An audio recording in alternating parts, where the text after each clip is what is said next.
What's up, YouTube? It's me, Homesize1998. Before this video starts, I just want to say thank you so much for watching this video. I really appreciate it. Thanks for your likes, comments. I'm going to try to respond to everything I can. So let's start this review of Game 1, Nets versus Raptors. The final score for the game was 94-87, the Nets winning, while the Raptors were playing at home as the higher seed, the third seed, Nets the sixth seed. Now, this was a really good game. And I just wanted to say, those Raptor fans, I don't know if I got any Raptor fans watching, but you guys at that Air Canada Center, that is probably, I don't think I've ever heard a stadium quite as loud as it was when you guys were chanting defense. That was just incredible. I thought it was awesome, and hey, I'm rooting for you. I'm a Knicks fan. I'm rooting for you guys to beat the Nets. But here we go. So, Darren Williams starts the game off with 11 points. Real good start for him. Same with Kyle Lowry. He also starts with 11 points. Now, here's the thing.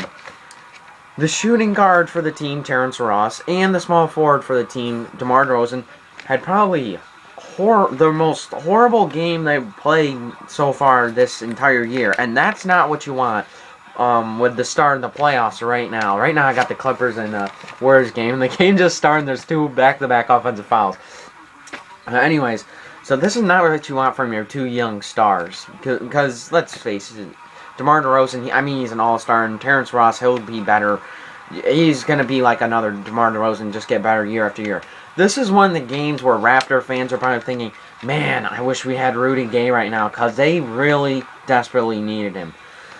Terrence Ross, let's see, he was 1 for 4 on field goals, which all were three-pointers, and made one of them, which was a 3. So he went 1 for 4 from the field, 3 points. And that's your starting shooting guard. DeMar DeRozan didn't do much better. He only made about 2 baskets. He made a mid-range. He made a dunk at the end and a layup. So he made 3 of his field goals. It seemed like DeRozan was like, he felt really pressured, you know. This is like his first true playoff experience. So he probably was feeling a lot of pressure. He was forcing things that you normally don't see. He was taking tough three-pointers. Basically, who ran the show was the 2 point guards for the Raptors, Grievous Vasquez and Kyle Lowry. Those guys were terrific. Not to mention, Grievous Vasquez has been coming off the bench. He had 18 points and 8 assists as a backup point guard. That's awesome. And Lowry was in triple-double flirting with it. He had, let's see, Kyle Lowry, 22 points, 8 assists, 7 rebounds. An excellent game from him. Good. You want this production from the bench and from your starting point guard, but here's the problem. You have to get your supporting cast to score a little bit more, because Ross and DeRozan only scoring that small amount of points combined is not going to do it. Ross scoring 3 points. We've seen Terrence Ross what he can do. He scored 51 points before. He can get hot and stay hot. This was just not one of those games, and they need him next game. Next, Paul Pierce. My goodness. So, at the start of the fourth quarter, they were talking about Kevin Garnett and Paul Pierce and how they... Oh, and by the way, at the end of the third quarter, Kyle Lowry's buzzer beater 3, that was awesome. But anyways, they were talking about how Paul Pierce and Kevin Garnett, while they're not doing a lot of scoring and not filling up the stat sheet, they're doing other things like communicating on defense, talking to the guys in the huddle. Well, Paul Pierce said, well, I'm not just doing that, I'm going to score some more. He scored 9 points in the fourth quarter, and he had 6 the first 3 quarters. He was 2 for 9 and finished the game 6 for 13. So Paul Pierce was just got hot and took over, and that's part of the veteran experience from Paul Pierce, because this Toronto team is good. They're solid, but they lack experience, and really the only guy they have for experience is Chuck Hayes, and he's not really a veteran. Well, he is a veteran, but he's not very good. Paul Pierce, man, first off, so he takes a 3 after Brooklyn had missed 19 straight 3-pointers. He stops that streak with a 3. Paul Pierce got a 3. What's that mean? Well, next play, He drives in, has a beautiful move just where he steps through. He cradles the ball, steps through, and lays it in. Just a pretty move. It looks like a walk, but it's not. It was just really, really nice shot. Next, there was 2.7 seconds left on the shot clock. Not to mention the shot clock was done, and that was just complete pandemonium. Just, what's going on? How many seconds are left? What the heck is going on? So maybe that played a factor into the Raptors' offense.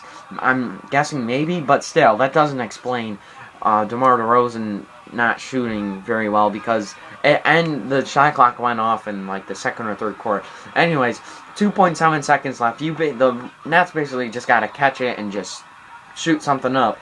They give it to Paul Pierce. Paul Pierce catches it, shoots a fading shot, and drills it. So they're up by, I think, 7 points at that time. I mean, Paul Pierce, and then finally with Patrick Patterson guarding him, he drives and starts posting up, and then fakes this way and fades away this way, and shoots it like that, and just drills it.